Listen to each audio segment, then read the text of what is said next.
روزے کے بارے میں جو سوال بہت زیادہ پوچھے جاتے ہیں، الٹی آ گئی ہے، ابکائی آ گئی ہے، اس سے روزہ تو نہیں ٹوٹا، انجیکشن لگانا ہے، چوٹ لگ گئی ہے، خون نکل گیا ہے، خون لگانا ہے، انہیلر لینا ہے. تو الٹی آنے سے روزہ نہیں ٹوٹتا.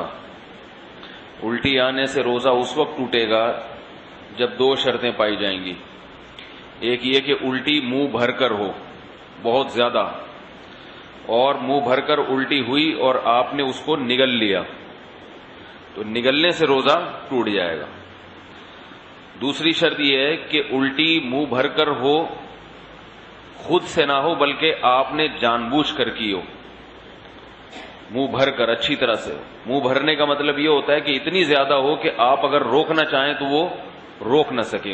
اس کو منہ بھر کے کہتے ہیں. ورنہ اب منہ ہر ایک کا جو ہے کیونکہ وہمی لوگ جو ہے نا، پھر وہ وہمی لوگ جو ہے نا وہ تنگ کرتے ہیں. وہمی کہتے ہیں اب مجھے پتہ ہی نہیں چل رہا کہ میرا منہ بھر کے ہوا ہے یا منہ تھوڑا ہوا ہے.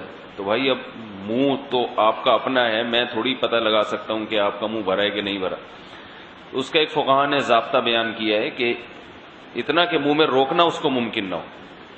تو چھوٹی موٹی ابکائیاں آتی ہیں، چھوٹی موٹی الٹیاں آتی ہیں، یہ اگر نگل بھی لیں تو بھی روزہ نہیں ٹوٹتا. ابکائی آئی اور آپ واپس لے گئے تو نہیں ٹوٹتا.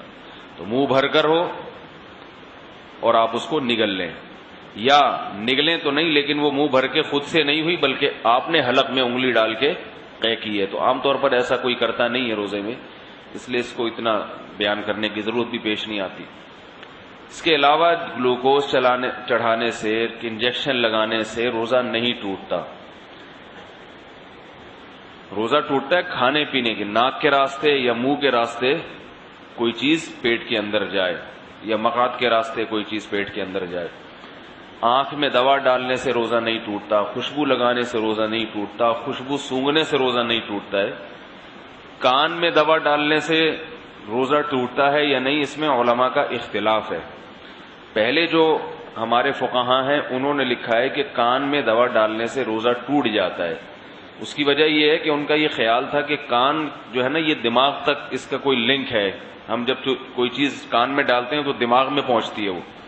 لیکن بعد میں جو ڈاکٹروں کی تحقیق ہے وہ یہ کہ کان میں کچھ بھی ڈال دیں وہ دماغ تک نہیں پہنچتی، نہ پیٹ میں جائے گی وہ، نہ دماغ میں جائے گی.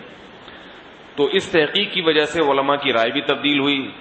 تو ابھی ہمارے اکابر کا جو فتویٰ ہے، یعنی سارے ہی ہمارے اکابر ہیں جو اس کے خلاف ہیں، وہ بھی ہمارے ہی ہیں، لیکن مطلب یہ کہ جو میرے اساتذہ ہیں ان کا جو فتویٰ ہے اس بارے میں وہ یہ ہے کہ روزہ نہیں ٹوٹتا کان میں دوا ڈالنے سے.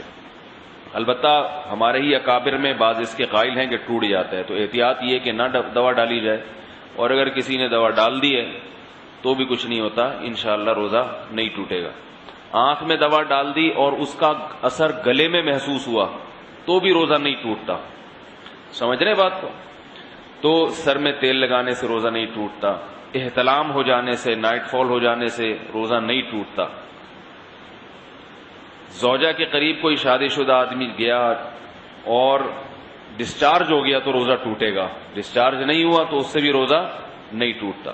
اور یاد رکھیں اگر اس نے ہم بستری کر لی تو پھر جو ہے روزہ بھی ٹوٹے گا اور 60 روزوں کا کفارہ بھی ہے اس کے اوپر. زوجہ سے ہم بستری بالکل حلال نہیں ہے روزے کی حالت میں. اور ویسے جان بوجھ کر روزے میں کھا لیا تو بھی روزہ ٹوٹے گا بھی، اور 60 روزوں کا کفارہ بھی ادا کرنا پڑے گا اس کو. تو رمضان میں کھانے کی اجازت نہیں ہے روزے کی حالت میں.